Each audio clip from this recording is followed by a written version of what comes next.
હવે આવતીકાલના બજારની ચર્ચા કરવા માટે આપણી સાથે જોડાઈ રહ્યા છે રિલાયન્સ સિક્યોરિટીઝના વિકાસ જૈન. વિકાસજી, સ્વાગત છે આપનું CNBC બજાર પર. તો વિકાસજી, આજનું જે ક્લોઝિંગ છે 24,400ની નીચેનું ક્લોઝિંગ છે. આ લેવલ ચિંતાજનક લાગે છે આપને? કઈ રીતે તમે જોઈ રહ્યા છો? આગળ આપની કઈ રીતની સ્ટ્રેટેજી બની રહી છે, ખાસ કરીને નિફ્ટી ઉપર? Good afternoon. જોઈએ તો બજાર બહુ પર્ટિક્યુલર એક રેન્જમાં ટ્રેડ કરી રહ્યો છે, 20-day એવરેજ અને 100-day એવરેજની રેન્જમાં. અપર સાઇડમાં બ્રેકઆઉટ 24,750, 24,800નું બ્રેકઆઉટ બી નથી લઈ રહ્યો અને ડાઉન સાઇડમાં 24,250, 24,300નો સ્ટ્રોંગ સપોર્ટ. 20-day એવરેજને રિસ્પેક્ટ કરીને આપણે રિકવરી જોઈ હતી શુક્રવારે, બટ એ બહુ શોર્ટલિવ્ડ હતી. મે બી એક્સપાયરી રિલેટેડ મૂવ હશે ફ્રાઇડેની એક્સપાયરી માટે.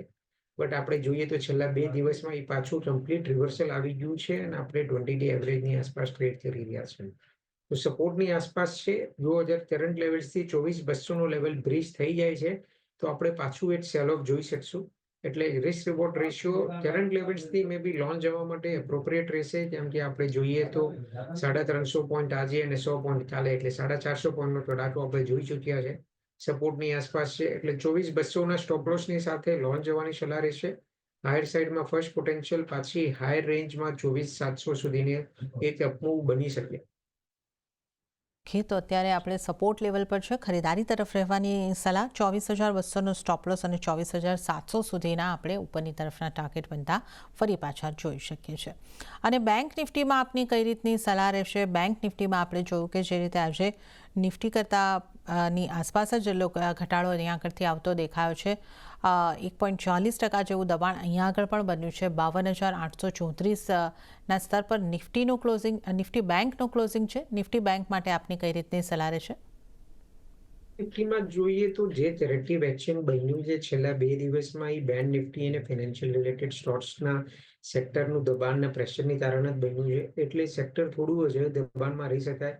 કેમ કે આપણે જોઈએ તો પ્રીટી મિક્સ બેગ છે, જ્યાં ખાલી 2 જ બેંક આઉટપરફોર્મ કરી રહી છે, HDFC બેંક અને ICICI બેંક. બાકી બધી કમ્પેર ટુ પ્રાઇવેટ સેક્ટર બેંક્સમાં કોઈ એવું મોટું પાર્ટિસિપેશન અને અપમૂવ બન્યા નથી.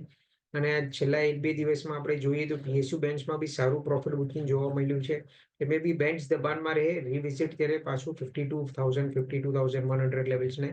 એટલે અવોઇડ કરવાની સલાહ રહેશે બેન્કિંગ સેક્ટરને. મે બી ડિક્લાઇન આવે નિયર ટુ 52,100, 52,200, ત્યારબાદ નિવેશ કરવાની સલાહ. ઓકે, તો અહીંયા એક બેંક નિફ્ટી પર બી કઈ રીતની સ્ટ્રેટેજી રાખવી જોઈએ એની આપણે ચર્ચા કરી છે. અને હવે આપણે વિકાસજીની સ્ટ્રેટેજી તો જાણી છે નિફ્ટી માટે પણ અને બેંક નિફ્ટી માટે પણ. અન્ય નિષ્ણાતો નિફ્ટી માટે કઈ રીતની સલાહ આપી રહ્યા છે એના ઉપર નજર કરી લે. આનંદ રાઠી શેર્સના જીગર પટેલની જે સલાહ બનતી દેખાઈ રહી છે. નિફ્ટી ફ્યુચરમાં બાય કરીને ચાલવાની સલાહ. 24,400, 24,350ની આસપાસથી બાય કરવાની સલાહ. ટાર્ગેટ તેઓ પણ 24,700નો જોઈ રહ્યા છે અને સ્ટોપ લોસ 24,200નો રાખવાની સલાહ જીગર પટેલ તરફથી બનતી દેખાઈ રહી છે. તો હવે નજર કરી લઈએ જેમ ફાઇનાન્શિયલ્સના અવની ભટ્ટની સલાહ ઉપર.